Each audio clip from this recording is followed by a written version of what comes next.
You can lose weight after 50 if you can avoid making these 6 mistakes. The first mistake that's keeping you from losing weight after 50 is that you keep giving up. I've heard that failure is not starting, but that's not necessarily true. I heard an analogy today about a basketball. If you're watching a basketball game or a football game, you're not failing at playing football or basketball. You're just observing what's going on. Now, if you get on the field and you're supposed to run the ball or you're supposed to make a goal and you keep trying and not making it, then that's failure, and you learn from it and you go on. But when you're trying to diet or you're trying to change your lifestyle and you keep having hurdles to overcome, not giving up is the key to moving forward. You're going to have setbacks. Failures are going to happen. But what are you learning from it? Don't throw in the towel just because you ate a cookie. Keep going. Number 2 mistake is that you're getting into it with an all or nothing attitude.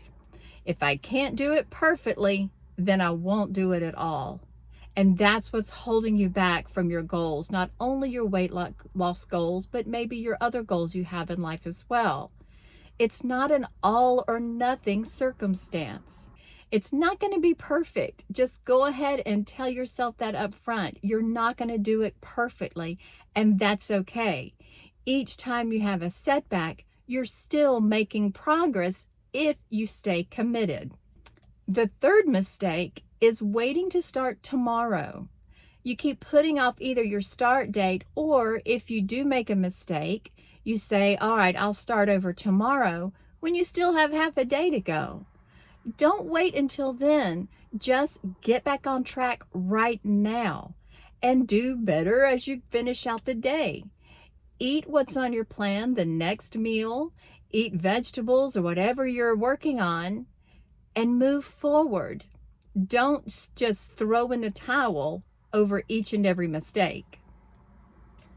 The fourth mistake that you're making is not celebrating your wins. It's so easy for us to recognize when we make a mistake, when we don't exercise, or when we eat something we feel like we shouldn't. It's so easy to let those things just really take over our mind.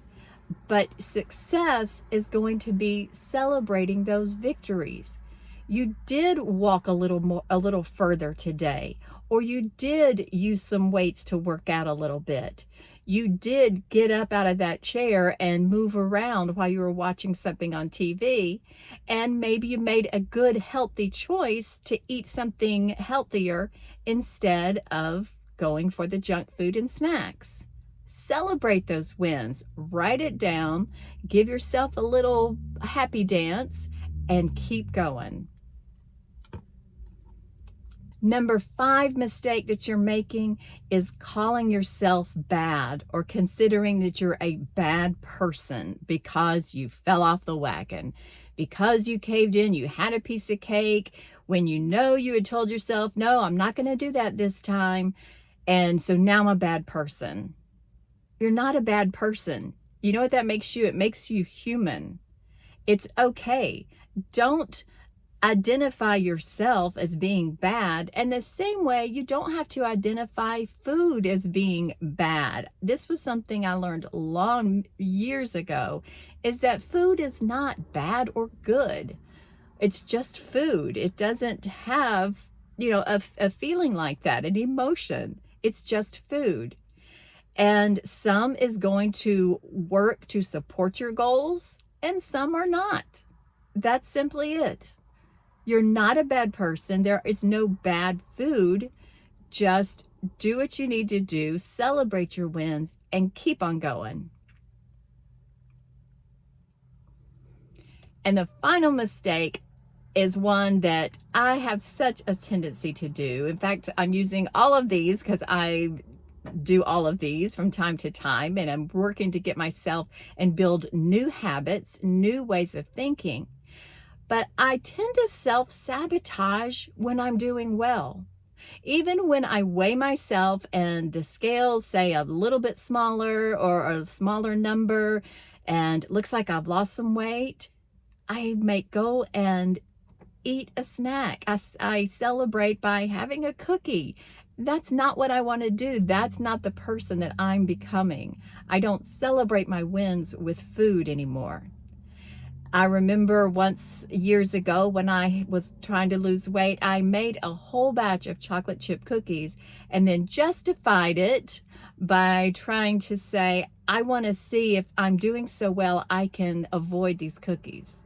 I'll bake them and then I won't eat them, and that'll make me a good person. Don't do that. Don't self-sabotage. Just recognize that you are on a track, that you're in training, that this is all practice. You're doing great. Keep going. Being over 50 doesn't mean you can't reach your goals. It doesn't mean that you cannot transform your life. That's what I'm in the progress of doing, and that's what this channel is all about. I want to celebrate your wins. So tell me in the comments, what are you doing this week? How is your week going? And tell me your small wins. I'll see you next time.